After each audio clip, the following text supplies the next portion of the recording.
మరి యెహోషువ గారి ప్రార్థన గురించి ఈరోజు మనము కొద్ది నిమిషాలు ధ్యానించబోతూ ఉన్నాం. ఎవరయ్యా ఈ యెహోషువ అని మనము ప్రశ్నించగలిగితే మోషే యొక్క పరిచారకుడు అని మనము గమనించగలం. మహానాయకుడైన మోషే గారికి పరిచారకుడిగా ఉన్నటువంటి యెహోషువ గారు మరి మోషేను దేవుడు పిలుచుకున్న తదనంతరము మరి మోషే తర్వాత గొప్ప నాయకుడిగా యెహోషువ గారు మనకు కనిపిస్తాడు. మరి తన ఆధ్వర్యములో దేవుడు యోర్దానును దాటించాడు. మరి ఆ ప్రామిస్ ల్యాండ్ కు నడిపించాడు ఇశ్రాయేలు ప్రజలను. అక్కడ చీట్లు వేసి మరి గోత్రాల వారీగా ఆ ల్యాండ్ ను పంచిపెట్టినటువంటి గొప్ప యోధుడు, మంచి యుద్ధవీరుడు, అలాంటి గొప్ప ప్రార్థనాపరుడు యెహోషువ అని మనము చెప్పవచ్చు.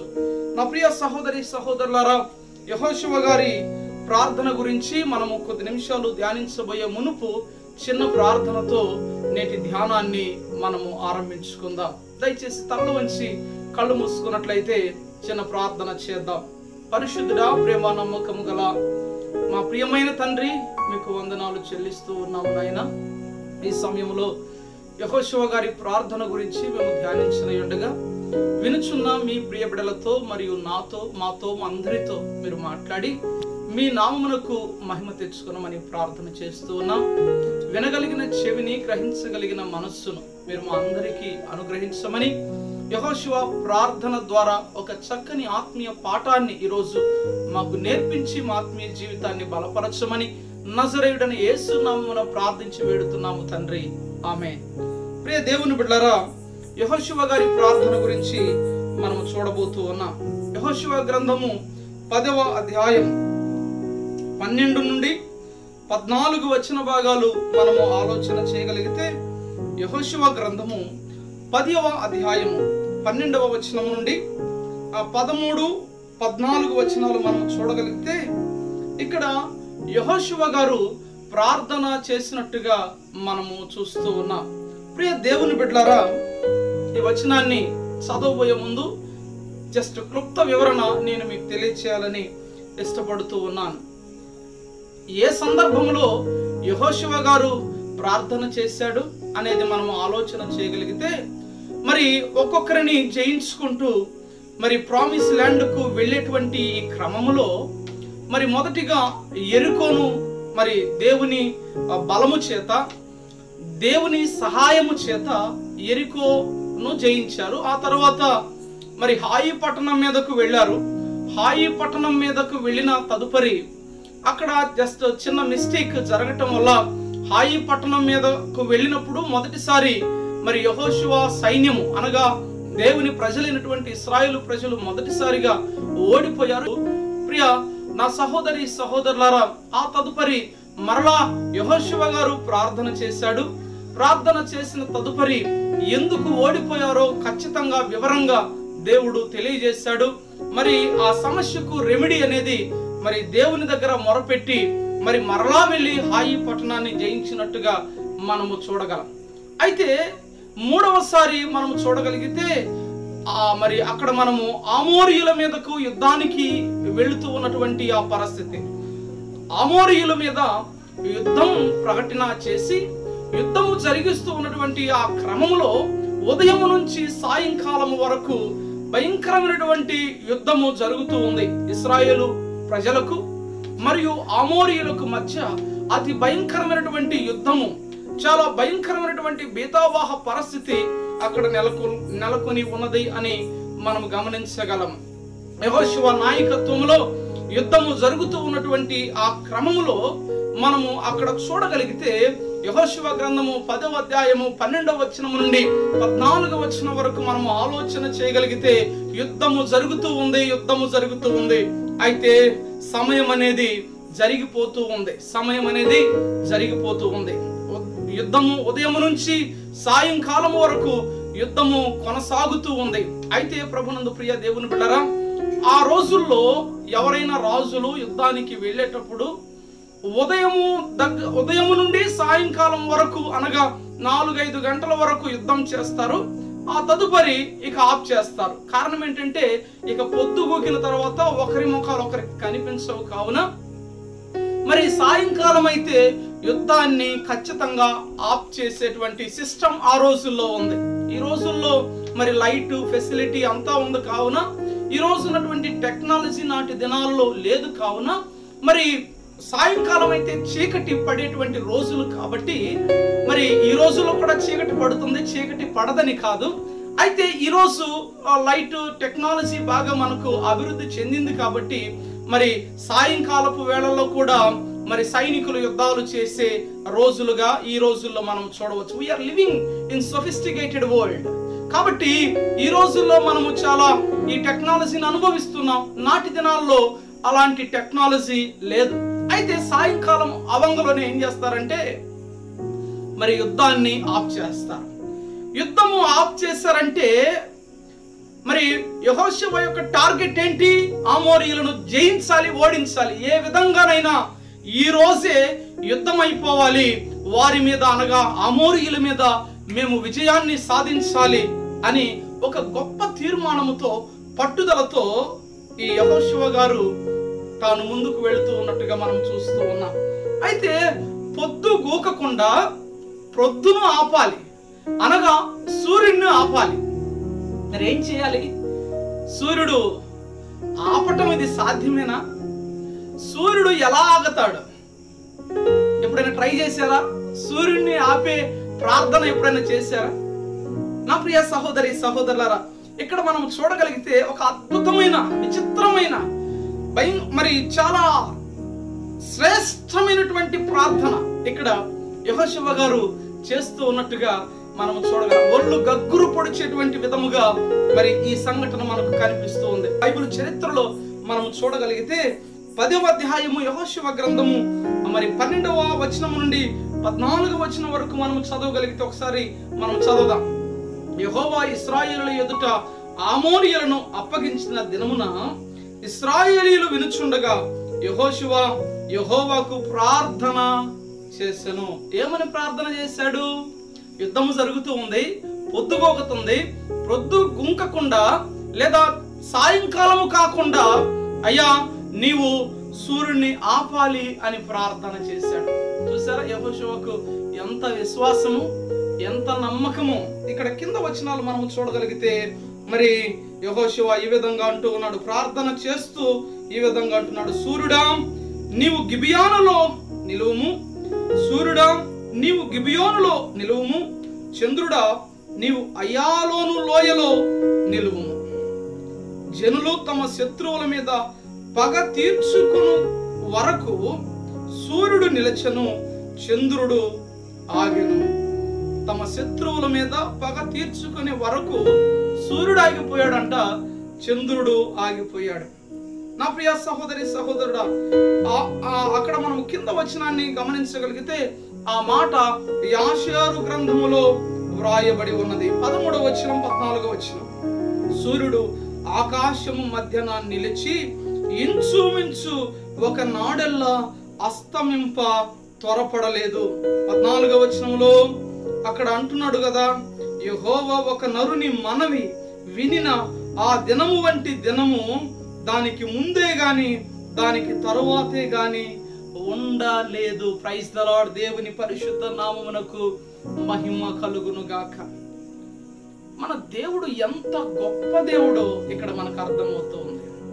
తన ప్రజల ఎడల, తన ప్రజలకు విజయాన్ని చేకూర్చటానికి, నేను మరి తన ప్రజలతో ఆయన ఉన్నాడు అని నిరూపించుకోవడానికి ఆయన సృష్టినే ఆపినట్టుగా మనము చూడగలుగుతూ ఉన్నాం. టయాన్ని ఆపాడు.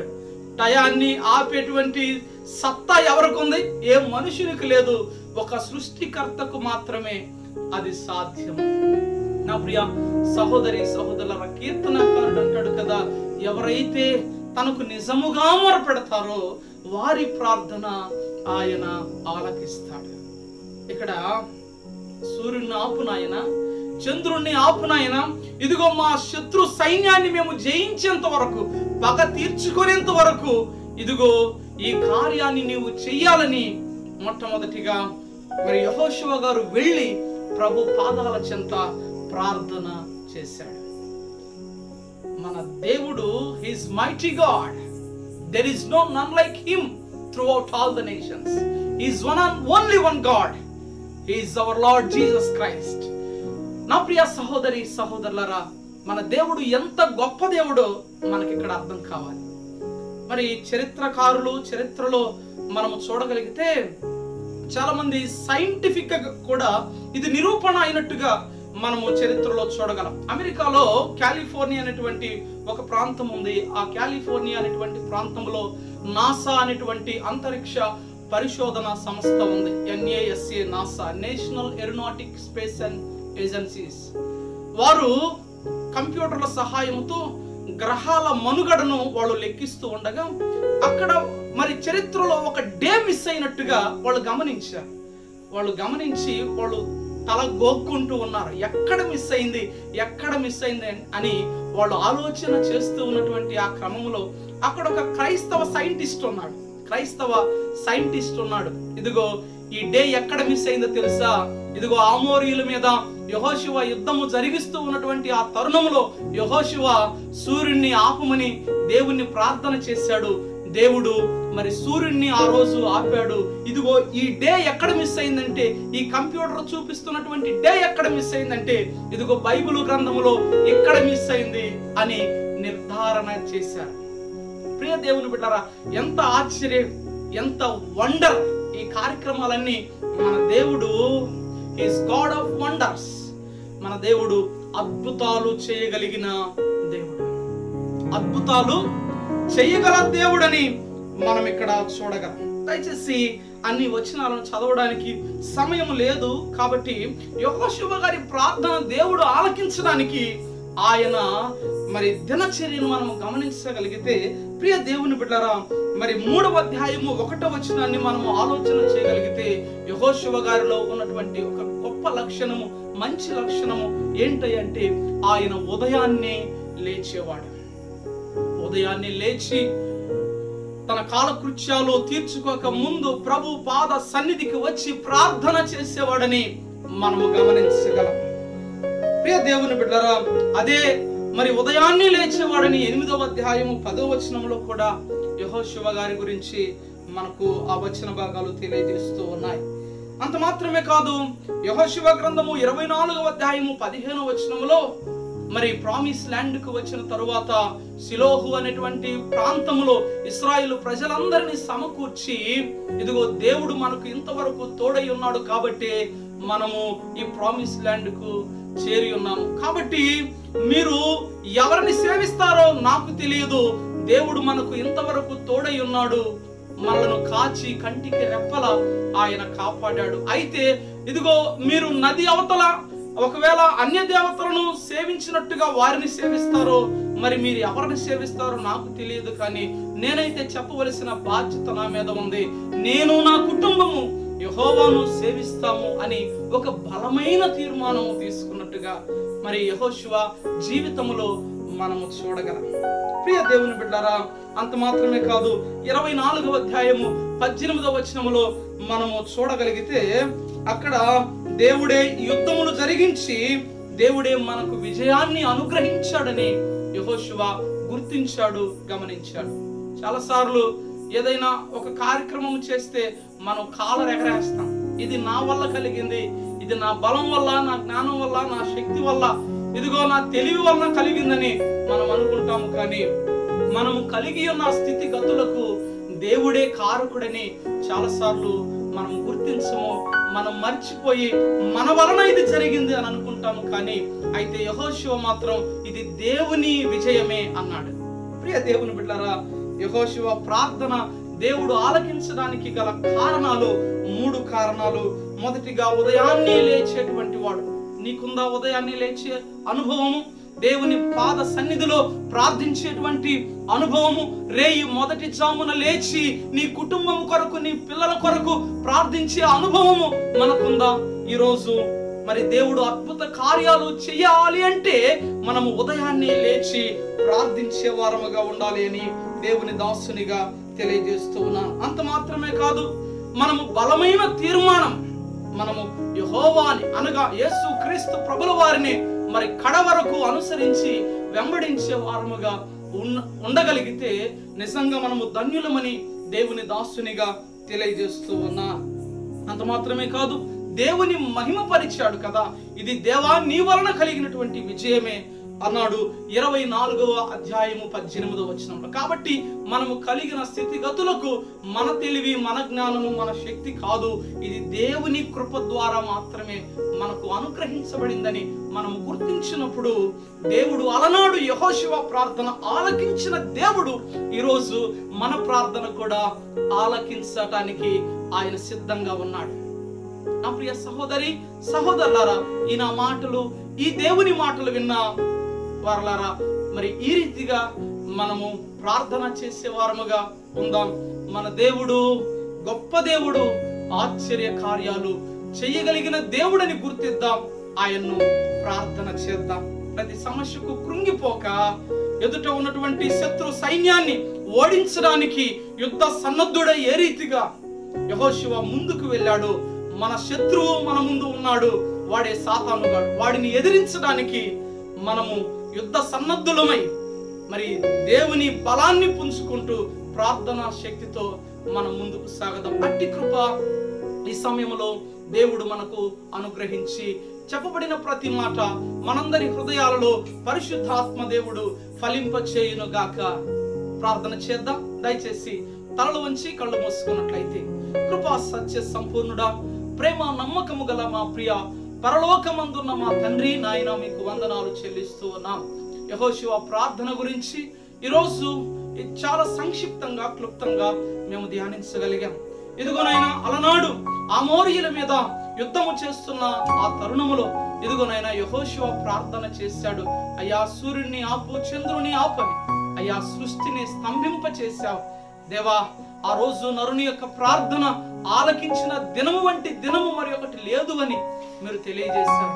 ఉదయాన్నే లేచి ప్రార్థించే అనుభవాన్ని, అంత మాత్రమే కాదు నాయన, ఉదయాన్నే లేచి ప్రార్థించే అనుభవంతో పాటు మేము ఒక బలమైన తీర్మానం తీసుకొని ఇదిగో మిమ్మల్ని కడ వరకు అనుసరించే వారముగా ఉండులాగిన కృప చూపించండి. మేము కలిగి ఉన్నటువంటి స్థితిగతులకు మేము కాదు కారణము, మీరు, మీ కృప మాత్రమేనని మేము గుర్తించులాగిన కృప చూపించమని, విన్న వారందరి హృదయంలో చెప్పబడిన ప్రతి మాట ఫలింప చేయమని, అయా విన్న వారిని సమృద్ధిగా దీవించి ఆత్మీయ మేలులతో వారిని నింపమని నజరేయుడైన యేసు నామమున ప్రార్థించి వేడుతున్నాము మా ప్రియమైన తండ్రి, ఆమేన్. ప్రియ దేవుని బిడ్డలారా, మీ అందరికీ ప్రభు నామమున వందనాలు తెలియజేస్తూ ఉన్నాను.